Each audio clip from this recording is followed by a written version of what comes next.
No Evangelho de Jesus, assim como escreveu São João 6:68, onde diz: Simão Pedro respondeu: Senhor, para quem iremos? O Senhor tem a palavra de vida eterna. Repetiram, Simão Pedro respondeu: Senhor, para quem iremos? O Senhor tem as palavras de vida eterna. Sabe, quando a gente pesquisa algumas curiosidades, você fica meio que craque, sabe? Você começa a procurar do nada na internet e de repente vem umas curiosidades que é bastante esquisitas e outras que você até já sabia. Porém, todavia, você não se atentou para uma verdade e uma realidade espiritual.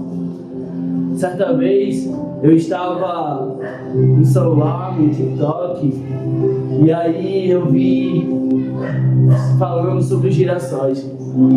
E é interessante porque no vídeo o jardineiro ele estava mostrando que mesmo que ele colocasse uma madeira e prendesse o girassol, quando o sol mudava de posição, o girassol seguia. Ao entardecer e ao amanhecer, ele sempre mudava a sua direção para onde era o sol. E sabe, eu acredito que Deus ele coloca a sua revelação nas coisas que ele criou. E por eu acreditar nisso, eu acredito que para mim a representação desses girassóis era como os filhos de Deus e o sol como Jesus. Aonde Jesus vai, a gente segue. Aonde Jesus aparece, a gente olha para ele. E sabe, o girassol, ele só tem esse nome porque ele gira diante do sol. E nós somos chamados de cristão, não sei porque você sabe que é por causa de Cristo. Nós entendemos isso. Então, quando a gente olha na realidade espiritual, a gente percebe que existe um jeito e algo que Deus nos chama a contemplá-lo e a ver Ele.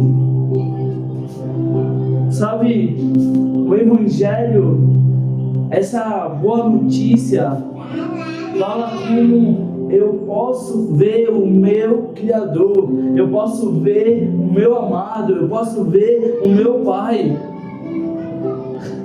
E eu posso correr em direção aonde Ele está. Só que existe essa palavra na Bíblia que nós acabamos de ler.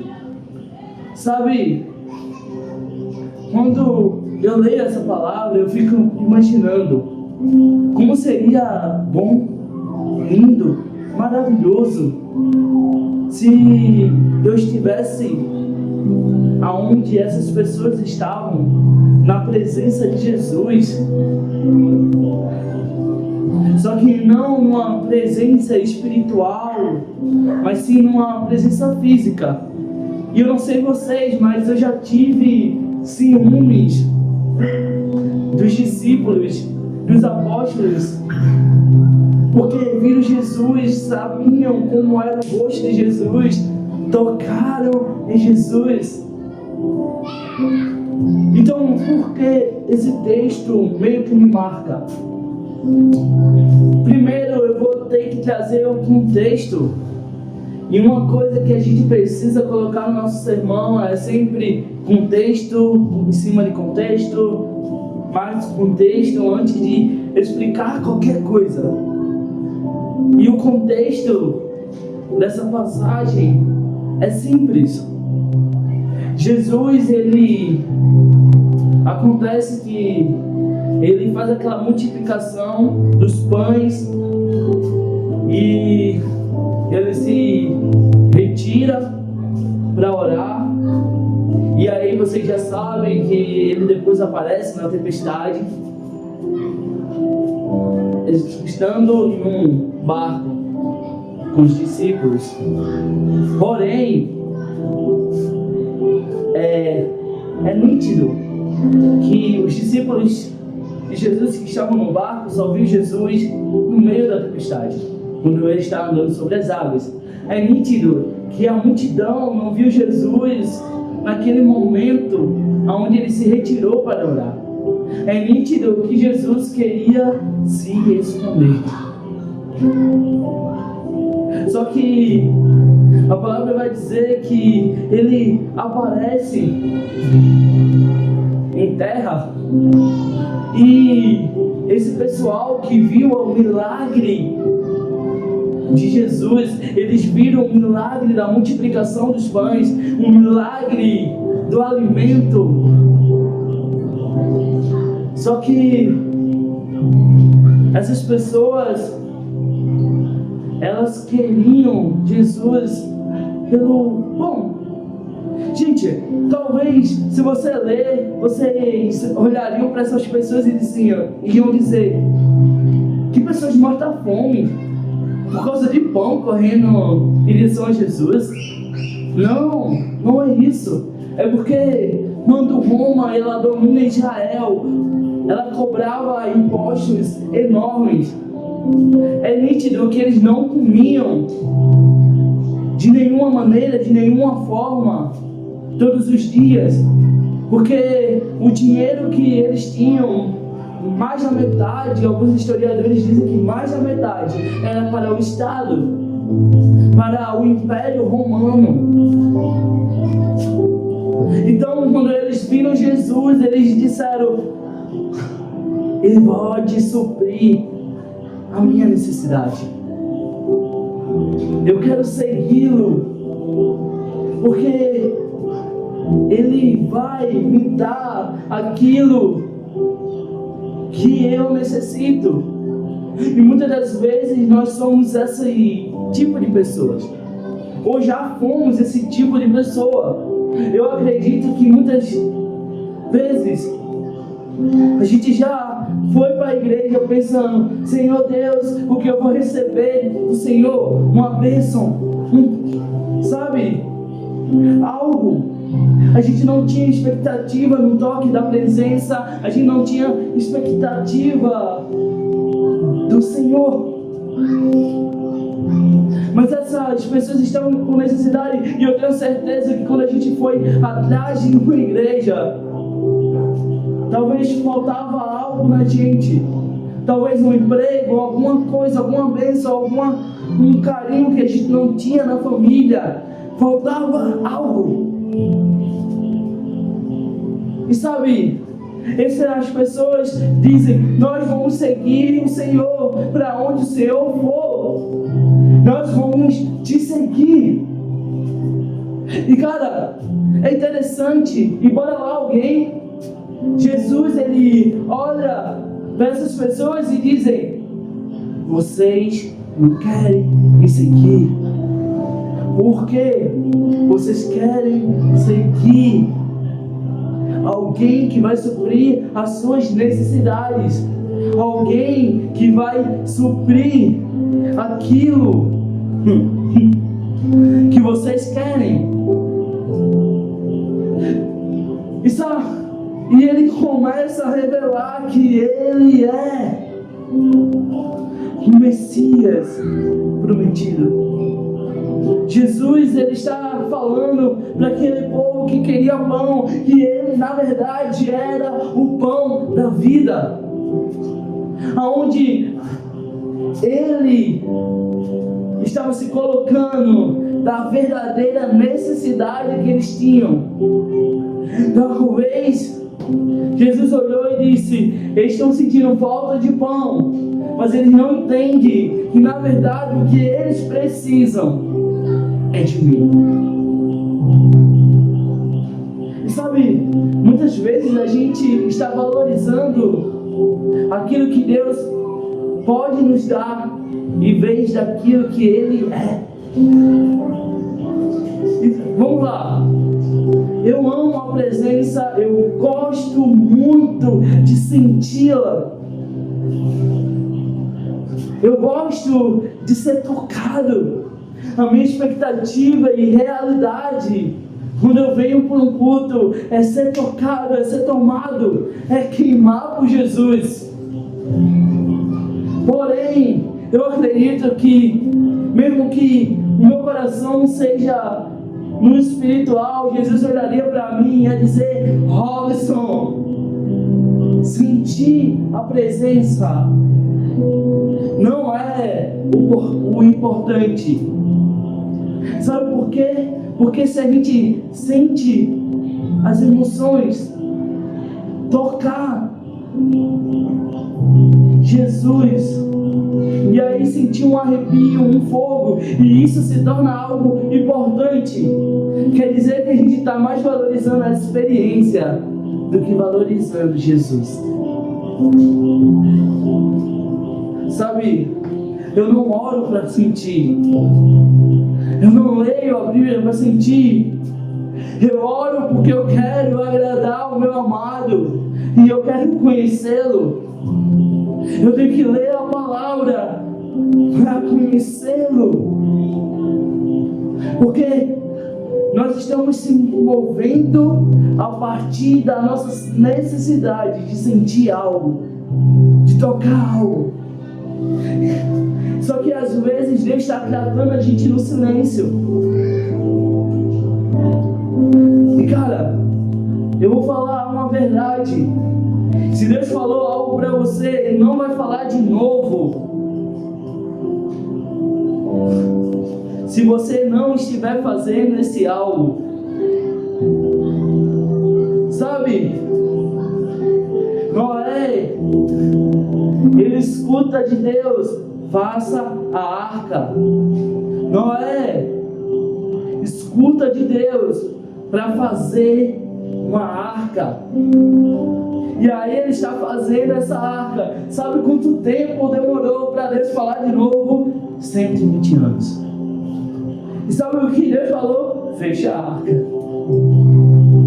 Cara, deixa eu falar algo que a gente precisa ser mais edificado. Aquilo que Deus está falando com a gente precisa agir, a gente precisa ir. Só que esse povo, ele está escutando Jesus e ele está dizendo: faz o pão aí para a gente se alimentar, faz as coisas. Senhor, me dá um emprego. Senhor, eu quero me alimentar. Veja a necessidade desse povo. Não era um carro, não era uma mansão, mas Jesus não aceitou, porque na realidade Jesus quer pessoas que querem Ele pelo que Ele é. Jesus, Ele não está querendo seguidores bajuladores. Jesus não está querendo seguidores que querem ser tocados nos sentimentos, que querem uma experiência espiritual transcendentora. Não, isso é bom, tudo que eu falei é lícito e é maravilhoso. E você, se você quiser pedir para Jesus, isso é bom e maravilhoso. Mas você não pode seguir a Jesus com a expectativa daquilo que Ele pode dar. Só que quando nós percebemos que a necessidade,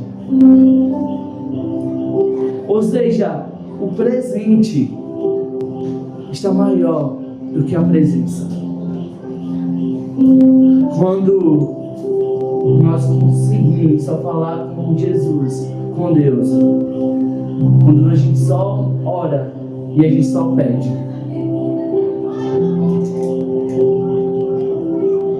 e aí eu não faço aquilo que o Jesus da Bíblia me ensinou.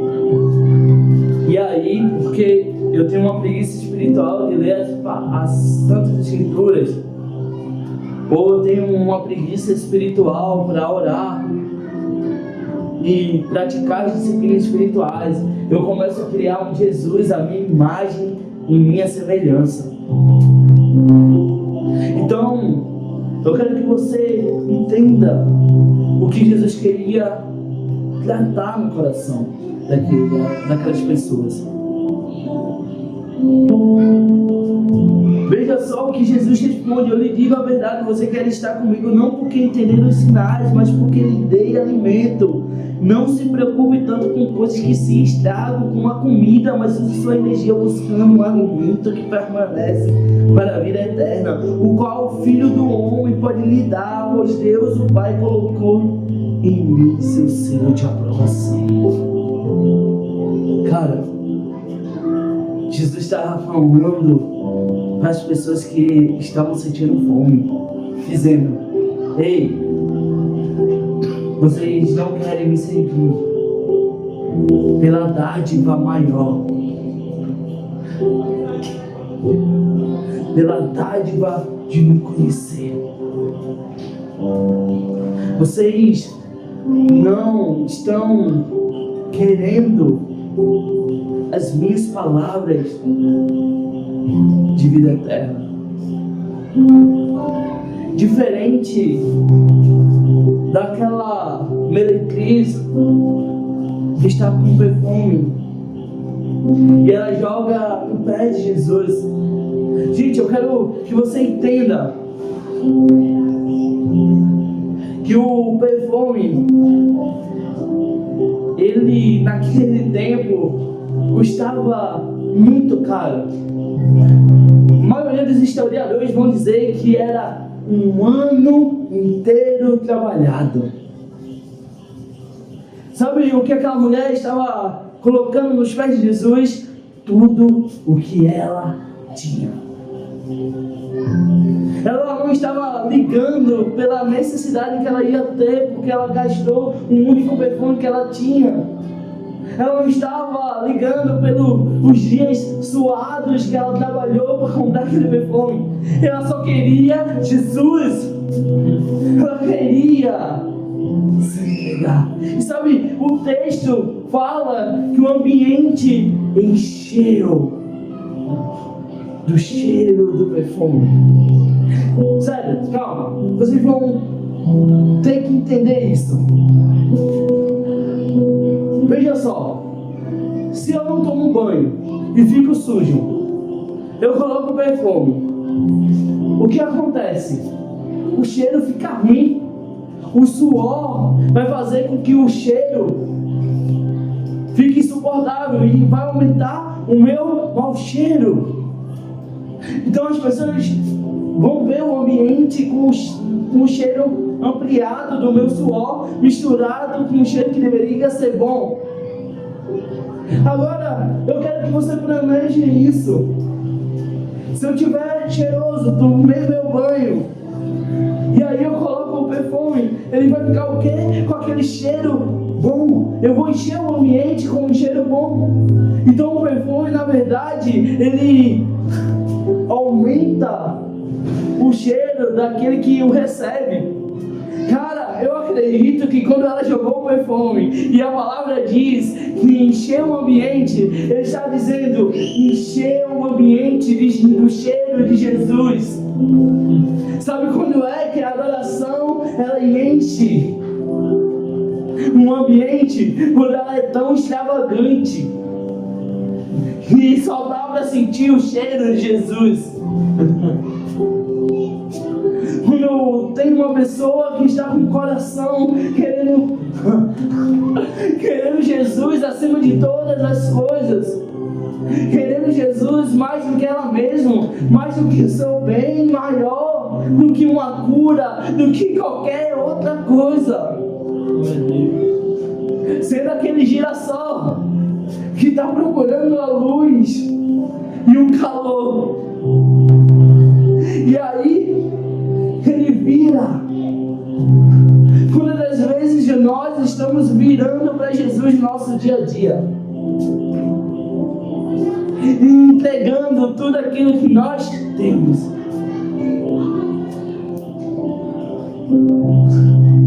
Sabe, é interessante que essa mulher, ela faz isso numa casa cheia. Agora, vê só, era uma casa cheia de pescadores? Não. Era uma casa cheia de pessoas ricas que não sabiam das Santas Escrituras? Não. Era na casa dos mestres da lei. Eram na casa das pessoas que deveriam olhar para Jesus e adorar a Ele. Só que, pessoal, ela não liga. E ela não liga para as pessoas, ela não liga, ela só quer uma coisa: entregar-se a Jesus. Mais do que um hino que a gente canta com alta performance, mais do que uma pregação bem falada, bem construída, isso tudo é bom, é maravilhoso. Mas a adoração que Jesus quer receber é aquela que você não se envergonha por pregar o Evangelho. É a adoração que você fala dele constantemente, porque você é esse girassol que está procurando ele. Amados, o alimento que alimentava aquela multidão era pueril, era como uma lâmpada que já se queima, era como um sopro que ia desaparecer. Mas aquele alimento que Jesus queria dar era o alimento da eternidade, era um alimento eterno. Cara, C.S. Lewis falava: aquilo que não é eterno é eternamente inútil. E por que nós estamos olhando e buscando aquilo que é eternamente inútil? Eu não estou falando para que você não procure o alimento para sua casa, para sua família. Não é isso. Eu estou dizendo aonde está o seu foco em Deus. Cara, que engraçado. Porque aquele povo, aquelas pessoas começaram a sair, e até alguns discípulos de Jesus que o seguiam, que comiam com ele, que ouviam ele falar, também saíram.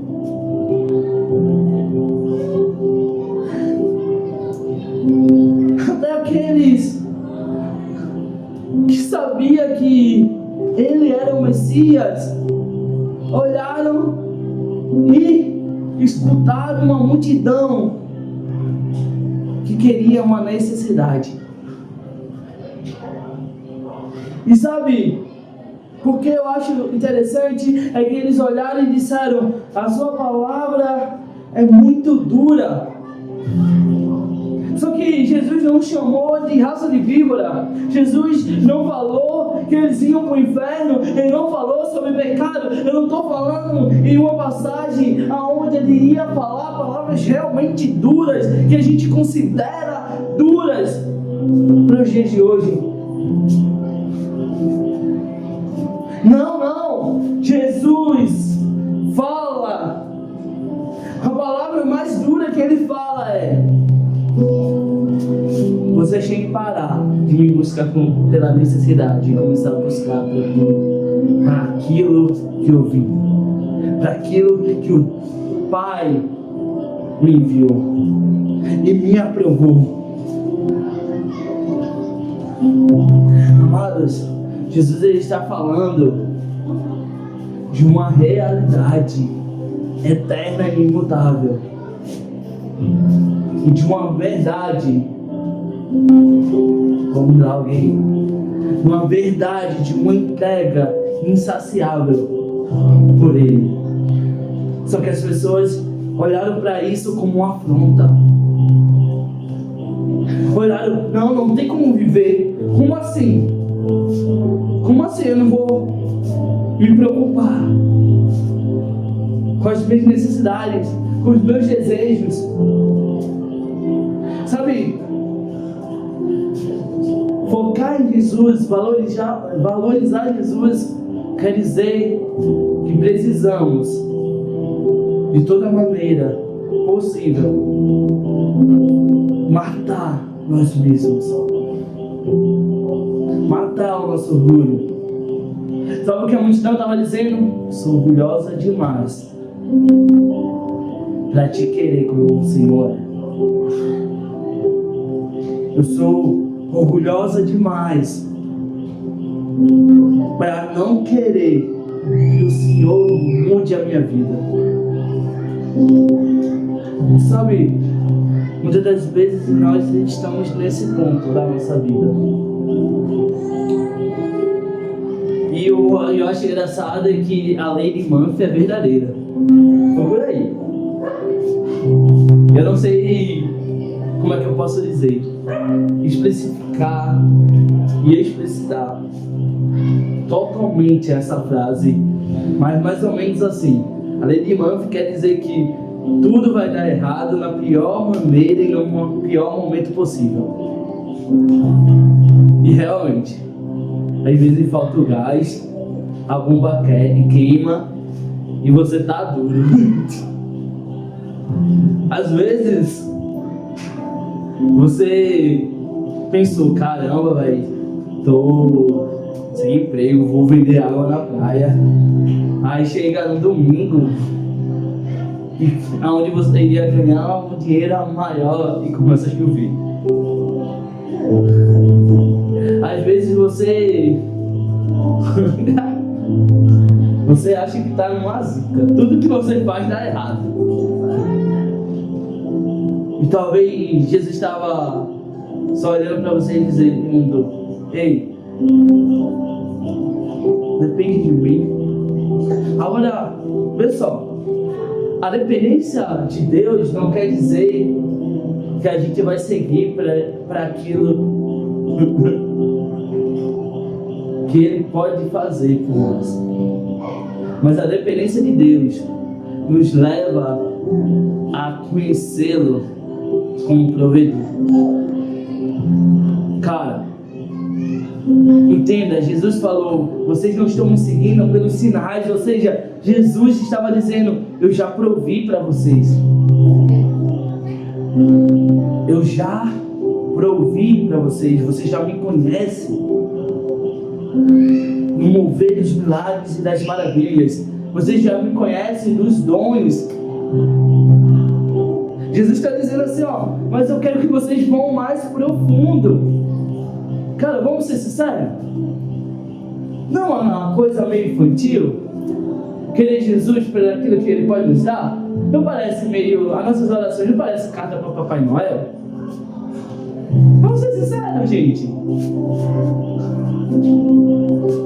Querido Jesus, hoje eu fui uma boa pessoa, eu preguei em teu nome, eu evangelizei em teu nome.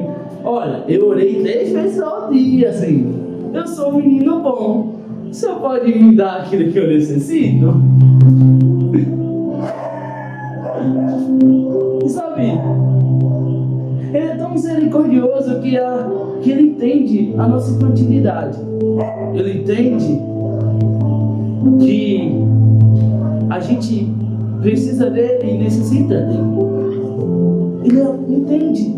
Ele multiplicou o pão e Ele via o futuro. Ele sabia que esse povo ia negá-lo, mas Ele mesmo assim multiplica. Ele provê como um sinal do verdadeiro pão, que é Ele mesmo.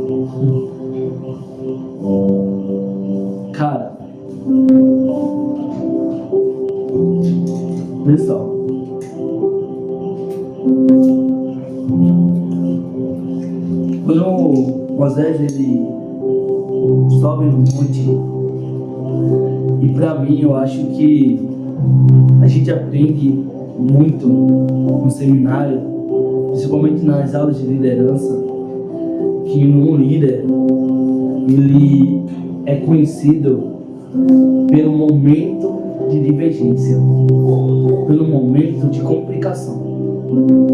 A gente descobre que um líder, no momento em que está acontecendo um problema, um momento de diversidade, é o momento onde o líder vai mostrar o seu nome. E aí a gente no seminário perguntou: e se a gente não fazer nada? Isso também vai revelar você como um líder que não liga para o que está acontecendo. Então a gente precisa agir.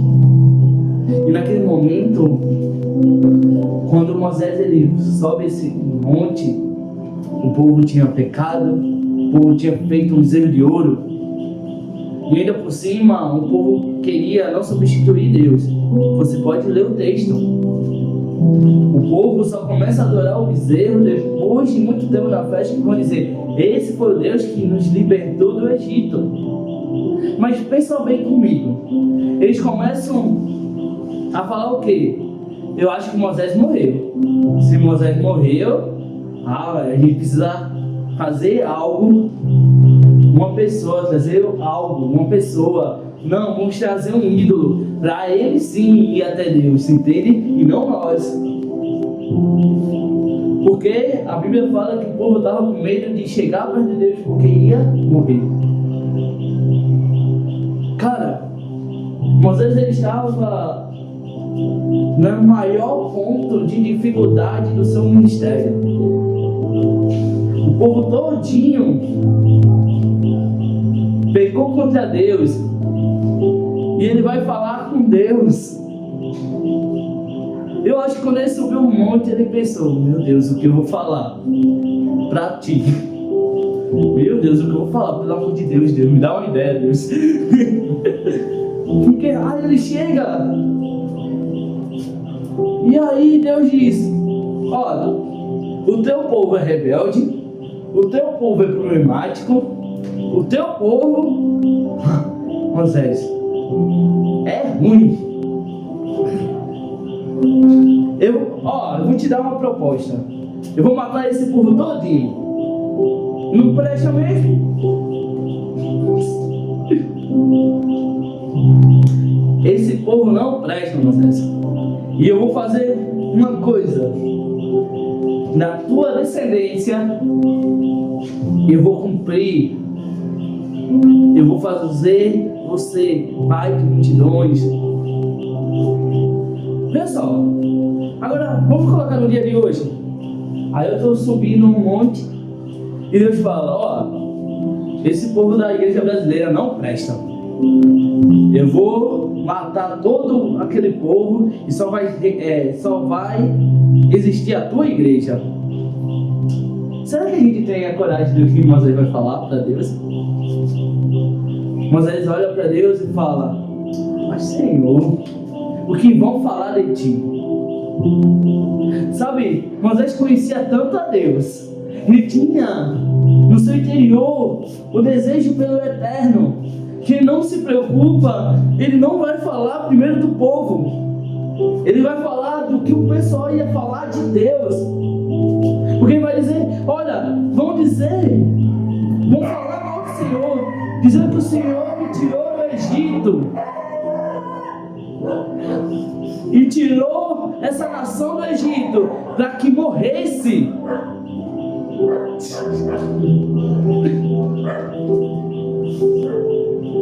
E aí Deus diz: tá bom, tudo bem, eu vou mandar os anjos aí, Cara, graças a Deus que Moisés não é igual a essa multidão. Por quê? Porque, vamos ser honestos, os anjos trariam maná. Os anjos trariam todos os tipos de milagres. Só não não traria juízo. Imagine você, Deus está dizendo, eu vou te dar tudo, só não vai ter eu. Para não te repreender, para não mudar a sua vida, para não transformar. Aí Moisés, eu acho que ele é muito crente, velho. E para mim Moisés é um dos maiores líderes da Bíblia. Porque Moisés, ele olha e diz assim, ó, nós não vamos sair daqui se o Senhor não for com a gente. Não vamos sair daqui sem a tua presença. Amado, deixa eu falar algo, tá? Uma coisa é vocês falarem comigo, tá entendendo? Um líder da Exorcia e tal, um pastor e tal. Ou se não, você falar para o seu chefe do trabalho que ele está errado e vai perder muito dinheiro se ele continuar fazendo o que ele quer. Outra coisa é você falar isso para Deus, o Criador, a pessoa que criou todas as coisas. Você olhar para Deus e evangelizar Deus. E sabe, bora lá alguém. A gente tem um costume, perdão, nós não temos esse costume, mas é costumeiro da igreja brasileira, principalmente da igreja pentecostal brasileira. Pô, eu coloquei ele, já parei para me dar as coisas. E sabe, é totalmente errado, tá, gente? É totalmente errado. Não coloca ele na parede, não. Só coloca ele na parede do jeito que Moisés colocou. Eu quero a tua presença. Eu não quero saber de outra coisa a não ser a tua presença. Se fosse esse povo que queria, hoje vai ter maná. Meu Deus, vai ter tudo. E a gente pode fazer o que for. A gente vai fazer vários bezerros de ouro. E ainda Moisés, ele olha e diz assim, ó, cara, o que nos vai distinguir de todos os povos da terra é a tua presença. Pessoal, pensa bem comigo, aqui. Eu disse que ia ter maná. Eu disse que ia ter milagre. Eu disse que ia ter poder. A gente sempre diz que uma igreja é fervorosa, que essa igreja tem Deus, quando ela tem poder, presença, entende? Milagre, é uma igreja do fogo, entende? Ela tem a presença de Deus e tal. Beleza, a gente olha para isso e vê, caramba, Deus está nesse lugar. Por quê? Porque não há outro lugar na terra que a gente possa sentir a presença e o poder de Deus. Só que os anjos foram feitos por quem? Por Deus. Os milagres iam vir dos anjos, mas era o poder de Deus. Então, vê, os povos iam olhar para Israel com o olho que ele está dizendo, não vai ser normal, ninguém vai distinguir que nós somos o povo do Deus que fez os céus e a terra. Porque, gente, lembra que Moisés ele vai para o Egito? Aí ele joga o cajado e vira uma cobra. A gente esquece que os feiticeiros também fazem isso. Ou seja, a única coisa que diferencia é que a serpente feita por Deus comeu as duas serpentes. Ou seja, existe um poder fora de Deus. Existem milagres fora do Evangelho. Existem milagres, poderes sobrenaturais. Sabe, Lutero falava que até Satanás tem os seus milagres. Existe poder. Mas o que denota, o que distingue, o que que diferencia a gente de várias religiões que nós consideramos falsas? A presença de Deus, a presença de Jesus. Cara, enquanto as pessoas adoram um Deus falso, que tem boca, mas não fala, que tem mão, mas não tem tato, não toca, nós seguimos o Deus verdadeiro que criou os céus e a terra.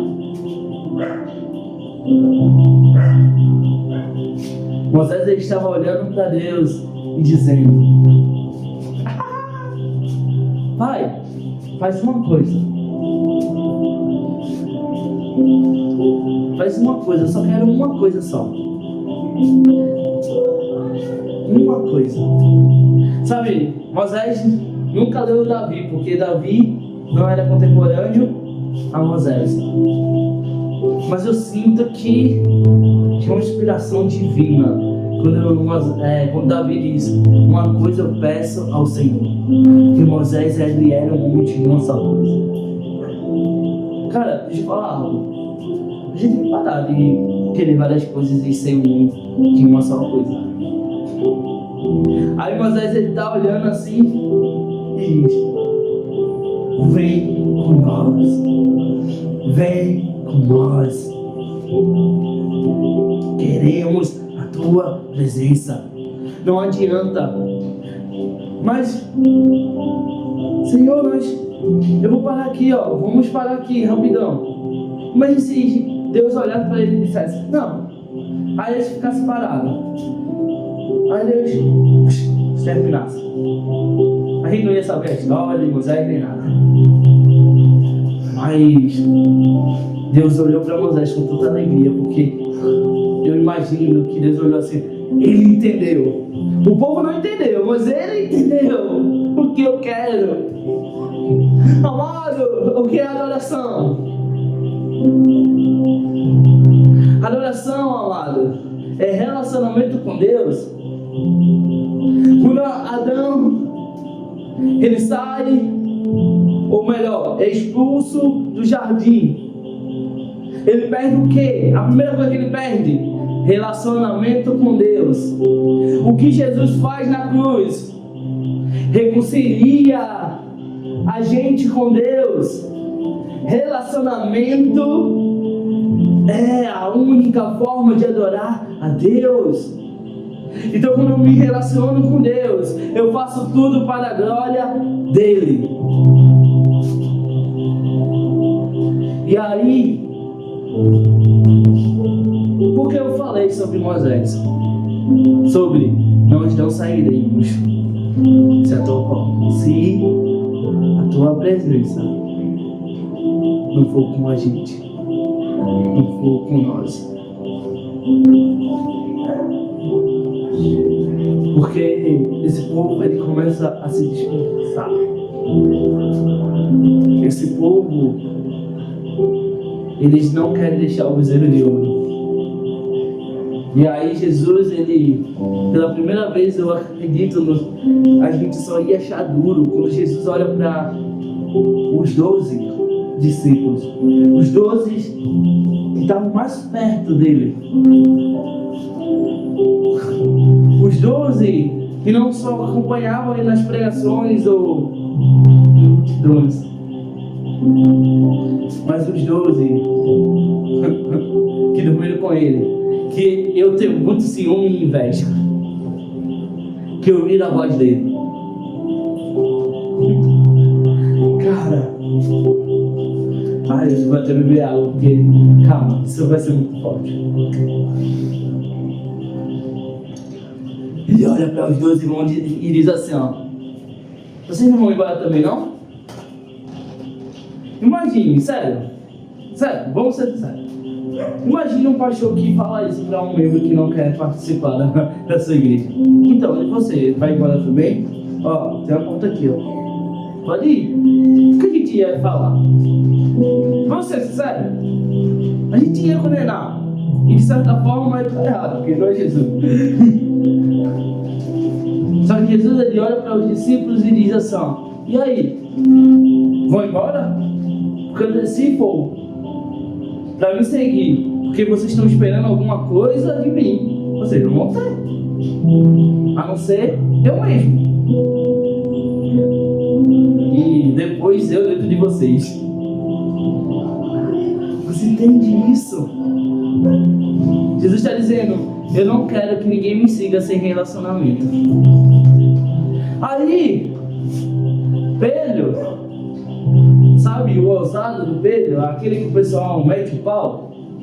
O Pedro bravo? O Pedro violento? Sabe, eu gosto do Pedro, sabe por quê? Porque nós somos violentos nas ações dele, ele é violento na fé que ele tem. Ele, perdão a expressão que eu vou dizer agora, ele baixou o espírito de Moisés, porque ele fala de um jeito tão bonito, a mesma coisa que Moisés falou. Para onde iremos?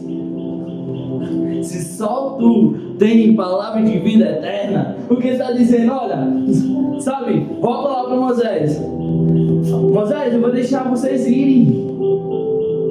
A gente não vai sair sem a tua presença. Ou seja, não faz sentido ir para lugar algum sem ti. Velho, ele estava tomado um poder profético enorme, dizendo: ei, se tiver ruim, a gente está contigo. Se tiver bom, a gente está contigo. Mas a gente quer estar contigo. Cara, vamos ser sinceros. Se o Evangelho terminasse na cruz de Cristo, e aí o mundo continuasse em condenação, em termos de aqueles que quiserem ser crentes e serem salvos, e aí você aceitaria Jesus, e aí queria morar no céu, e só existisse isso, nós não teríamos a melhor coisa. Por quê? Porque o Evangelho não termina na cruz, ele termina no trono. Ou seja, Jesus dizendo: olha, eu não quero só alguém, eu não quero só ser o teu herói e te dar a salvação e te dar as coisas. Não, eu quero te dar a minha presença. Eu quero governar e restaurar tudo, porque eu quero habitar entre vocês. Para onde iremos? Para onde iremos, Beatriz? Para onde iremos, Gabriel? Para onde iremos, Tiago? Para onde iremos, Robson? Sem ele. Para o Belém. E sabe, se tudo me leva ao lugar nenhum, sem ser ele me leva ao Pai, então todas as coisas são inúteis. E é correr para o vento. Mas se focamos na presença dele, se queremos ele, nós vamos adorar ele como se fosse a última vez. Nós vamos pregar o Evangelho como se fosse a última vez. Nós vamos tocar a nação brasileira como se fosse a última vez, não porque nós somos capacitados, não porque nós somos bonzinhos, não porque nós somos os caras que, ai meu Senhor, eu sou super santo. Não, é porque nós temos Ele e entendemos que frutificação não está nas pessoas que eu ganho para Jesus. Porque eu posso ganhar pessoas para Jesus e não sentir a melhor coisa do Evangelho, que é o próprio Jesus. Não é eu fazer louvores lindos, ou cantar as melodias mais bonitas, ou ter a melhor poesia escrita, a melhor técnica do tocar, ou o melhor sermão, a melhor mensagem. A mensagem mais bonita, aonde eu olho e digo, caramba, hoje eu preguei, hein? Não! Sabe quando é que a gente incendeia uma nação? Quando a gente aponta para quem ele é. E entendemos que nós somos inúteis até para escolher um caminho, porque não existe nenhum caminho se não for ele. Então muitos vão dizer: todas as religiões levam a Deus. Cara, realmente, todas as religiões levam a Deus. Um Deus que vai ser juiz. Um Deus que naquele grande dia vai dizer: então, você não vai participar do meu reino. Vocês praticam iniquidade e eu não vos conheço. Mas só Jesus leva um pai que vai olhar e vai dizer: então, você é meu filho, porque o meu primogênito morreu por você. Cara, você entende que na cruz morre um unigênito, morre um único filho de Deus, mas na ressurreição ressurge um primogênito de vários irmãos,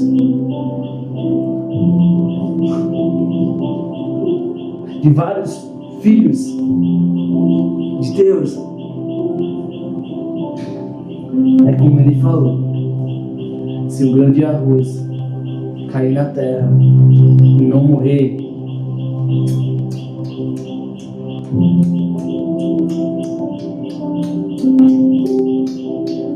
não vai haver frutos de salvação. Cara, bora lá ouvir.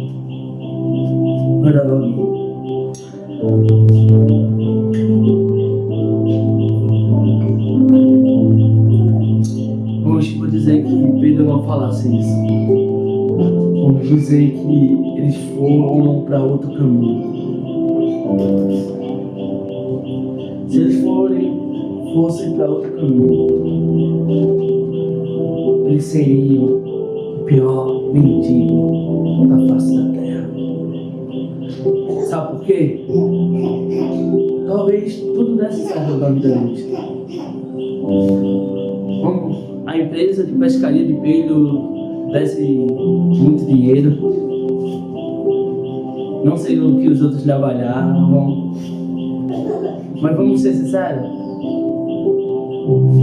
Mateus, um grande cobrador de impostos, vivendo numa casa luxuosa para a época, tendo uma vida onde ele poderia comer, se alimentar, ter dinheiro para todo canto.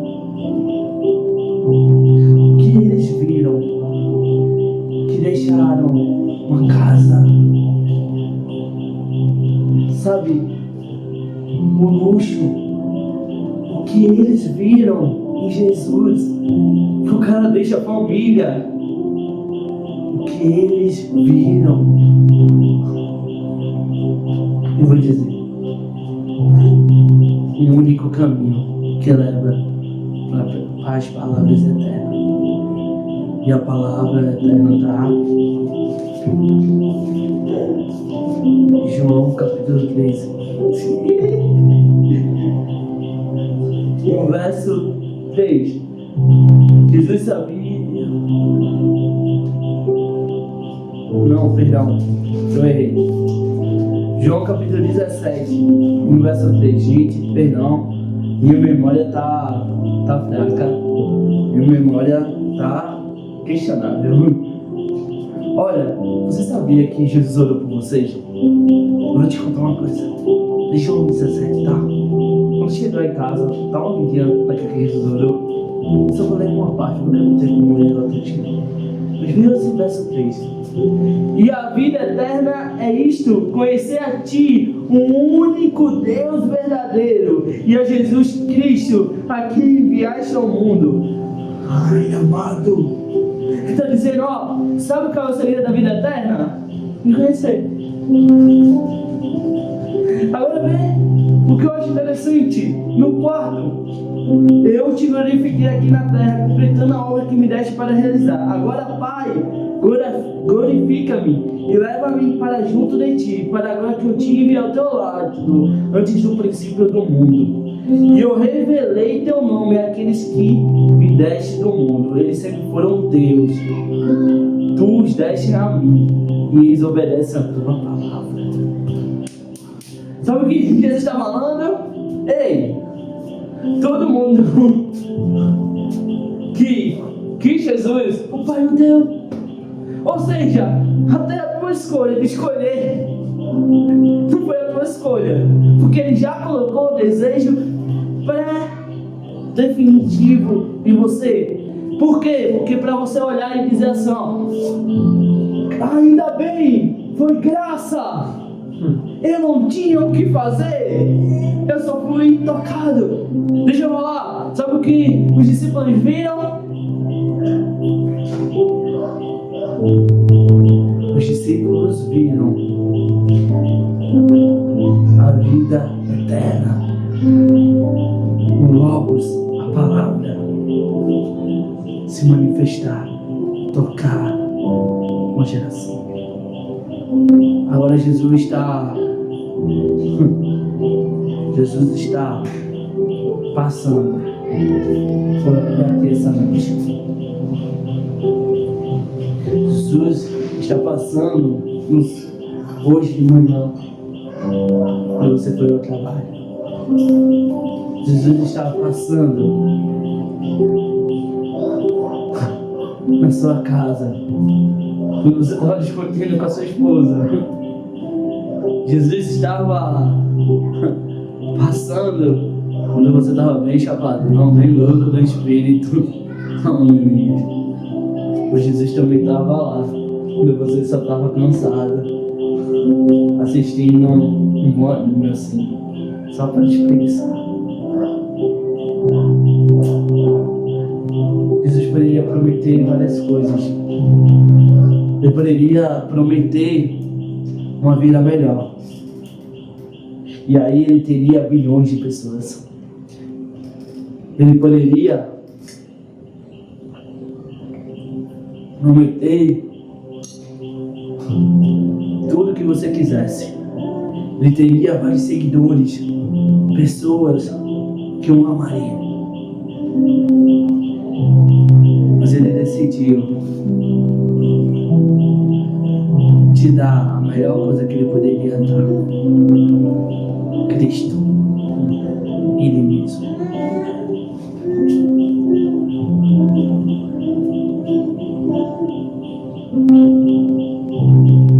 Minha oração, veja o que Ele fala: minha oração não é por este mundo, mas por aquele que me deste, pois ele pertence a Ti. Tudo que é meu pertence a Ti, e tudo que pertence a mim, e eu sou glorificado por meio deles. Agora deixo este mundo, e eles ficam aqui, mas eu vou para a Tua presença, Pai Santo. Tu me deste Teu nome, agora protejo com o poder do Teu nome, para que eles estejam unidos assim como nós estamos. Durante meu tempo aqui com eles, eu os protegi com o poder do nome que me deste. Eu os guardei de modo que nenhum deles se perdeu. Aquele que estava a caminho da destruição, como meus escritores haviam pedido. Agora eu vou para a Tua presença, enquanto ainda estou no mundo, digo estas coisas para que eles me plenamente em si mesmo. E eu lhe dei Tua palavra, e o mundo os odeia, porque eles não são do mundo, como eu também não sou. Não peço que os tire do mundo, mas que os proteja do maligno. Eles não são deste mundo, como eu também não sou. Consagro-os na verdade que a Tua palavra, assim como Tu me enviaste ao mundo, eu os envio ao mundo, e eu me entrego como sacrifício santo por eles, para que sejam consagrados na verdade. Amém.